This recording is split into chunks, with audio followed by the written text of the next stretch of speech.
And welcome back. It's Monday. It's time for our weekly Aroostook Aspirations Initiative segment. And of course, April Flagg joins us.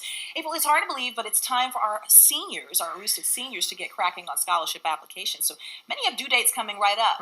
That's right. Actually, one of the due dates that is coming right up is the opportunity for seniors to apply to be a Govan Scholar. That application deadline is April 10th.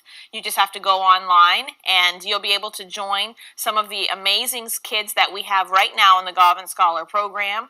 There are quite a few of them. You can see them right there on the screen. And all you have to do is fill out the application, get a couple of recommendations, and send it on in. Okay, so let's just review first where students can find these applications. So a lot of parents think that the guidance department is going to hand deliver applications to their children, which is not necessarily true. Usually, the guidance department will either email applications or they'll post them on a bulletin board out in front of their office. So it's not the only resource. It isn't, and it should not be the only resource that your child depends on. There's another resource, we all know it as the internet. To be honest, lots of scholarships are on there. Right. You can look right now through May for a ton of them, and one of the best websites to find is a website called www.findnet,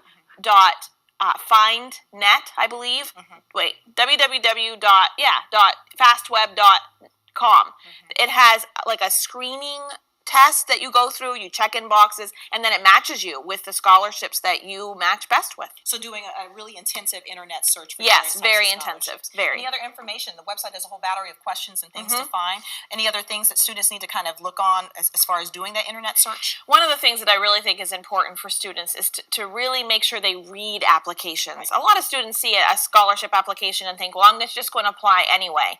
But in reality, you have to remember that this is a foundation or a business or a company or even a family who's deciding to make an investment in the future of a young person. So be respectful of that. Make sure you read the scholarship. You know, you're going to want to make sure you're the right fit for what this place is looking for. Look through the application. Make sure you pay attention to the listed criteria. For example, a Govan Scholar as well as a WAGM Scholar has to commit to a local university or college. Those kinds of criteria are important. Scholarships can have all sorts of them, like gender, academics, athletics, a bank customer, even a family requirement. Lots of the UMaine schools have scholarships for relatives of a graduating class. So the key is also thinking outside of the box. Absolutely. There are actually scholarships for kids who are born in April. Okay. That's the only requirement. I don't qualify for that. Me either. So what are some top tips you can give students as far as when they're getting their application ready? First of all, don't procrastinate. And I think most of the parents are probably at home nodding their heads. Right. Don't procrastinate. You're going to want to look for these scholarship opportunities as quickly as you can. Secondly, do your homework. Take notes. If the scholarship address is online, as you're taking notes about this scholarship, write the address next to the scholarship and make sure you keep track of deadlines. Use the deadlines when you're done as a way to prioritize later.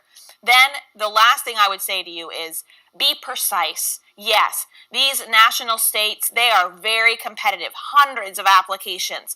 Over 100 kids applied last year to be a Govan Scholar. However, we want to hear your voice when you write. So know what you want to say, make your voice strong, but be concise. And here's, as you mentioned that with kids kind of applying for a lot of scholarships and limited funding Yes. opportunities, but what about not being discouraged, still kind of putting that application out there? How important is that? Take a chance. If you meet the criteria, take a chance. Even if it's little, even if it's a little bit, if you meet it, take a chance, because you never ever know when somebody's going to read your application, your essay, and go, you know what? This is the kid. This is the kid we want. It can happen, and it does happen all of the time. Any final words? So the final thing I would say to you is editing is important, but it's not the king in scholarship applications. Just read it over. Make sure it sounds good. My advice is always to read things out loud, maybe to mom and dad to get their input. Don't just fill in the application. Read it. Read the entire application and make sure you attach anything they request. The last thing a foundation wants to do is have to go jumping around to find your transcripts, because the reality is with hundreds of applications, they probably won't. Okay, very good information, April. Yes. She'll be back here next week. We're going to talk about internships next week. That's right. A really great subject. Early job opportunities. That's right, All exactly. Thanks for being here. Thank you. We'll be right back.